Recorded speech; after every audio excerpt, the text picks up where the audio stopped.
मसीह में आप सबको सलाम। खुदावंद आपको और आपके ख़ानदान को बरकत, सेहत और तंदुरुस्ती अदा करे।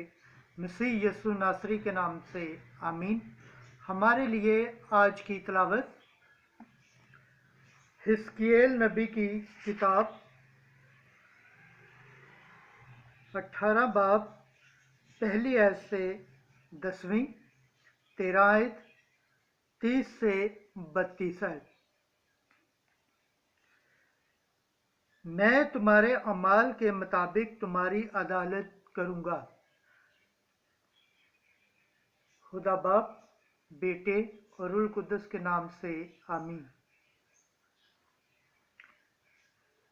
एक दिन हिस्कियल ने खुदावंद का कलमा पाया।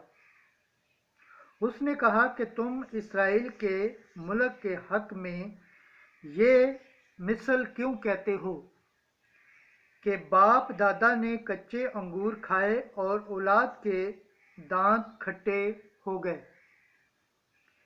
मेरी जिंदगी की कसम मालिक खुदावंद का फरमान है, तुम फिर इस्राएल में ये मिसल ना कहोगे।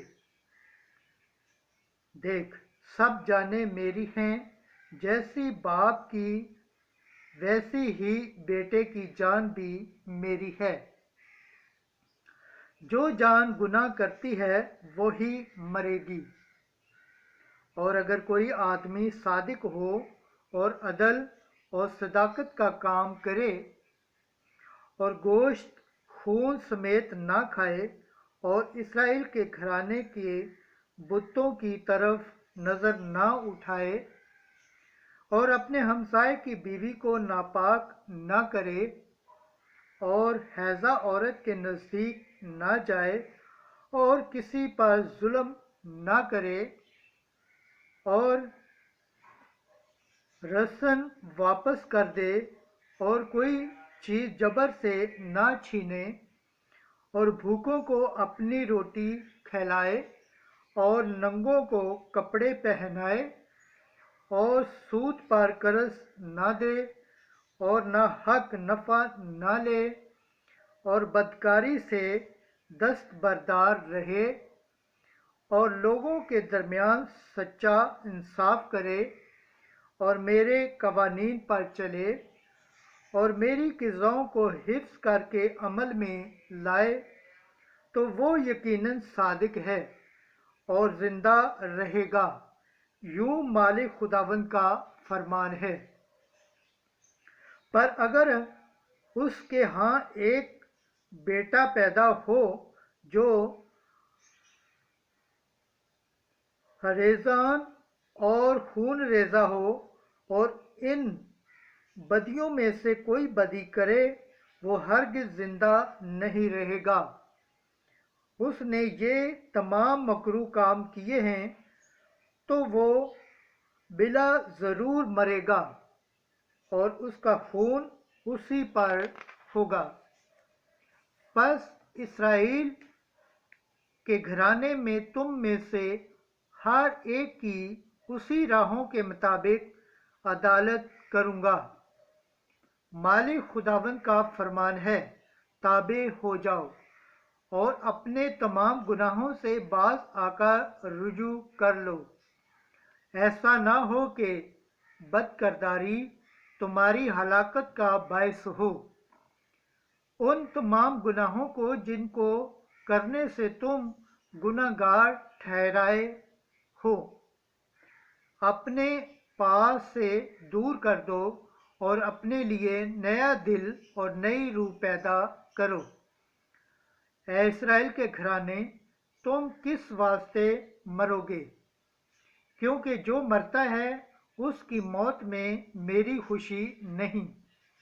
बस मालिक खुदावंद का फरमान है, तौबा करो और जिंदा रहो। पाक कलाम के पढ़े और सुने जाने पर खुदावंद की बरकत हो, खुदावंद का शुक्र हो। आमीन। आज का ज़बूर पढ़ा जाएगा, ज़बूर 50 12 से 15, 18 से 19 आयत। जमायती जवाब। ऐ खुदा, मुझ में एक पाक दिल पैदा कर اے خدا مجھ میں ایک پاک دل پیدا کر اور نئے سرے سے ایک مستقیم روح میرے باطن میں ڈال دے۔ اپنے چہرے کے سامنے سے مجھے خارج نہ کر اور اپنی پاک روح مجھ سے الگ نہ کر۔ جماعتی جواب: اے خدا مجھ میں ایک پاک دل پیدا کر۔ اپنی نجات کی شادمانی مجھے پھر عنایت کر اور استدادہ روح سے مجھے مضبوط کر۔ میں خطا کاروں کو تیری راہیں سکھاؤں گا اور گناہ گار تیری طرف رجوع لائیں گے۔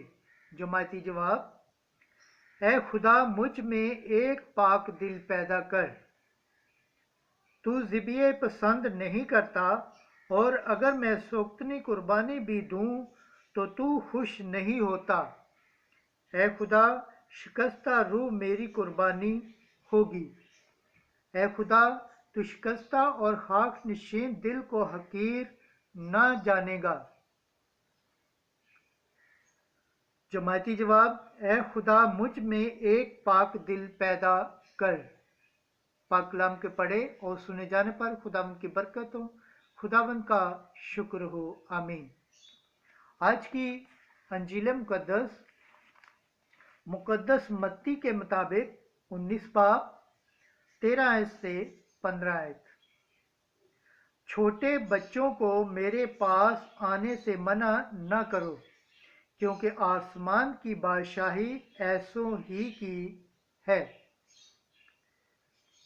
ایک دن لوگ بچوں کو یسوع کے پاس لائے تاکہ وہ ان پر ہاتھ رکھے اور دعا کرے، لیکن شاگردوں نے انہیں جھڑکا۔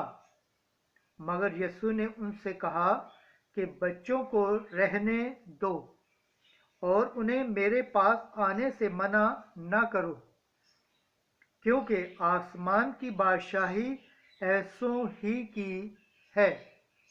اور وہ ان پر ہاتھ رکھ کر وہاں سے روانہ ہوا۔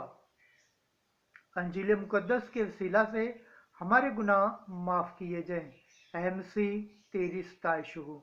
خداوند کے پاک کلام پڑھے اور سنے جانے پر خداوند کی برکت ہو، خداوند کا شکر ہو، آمین۔ خدا باپ، بیٹے اور روح القدس کے نام سے آمین۔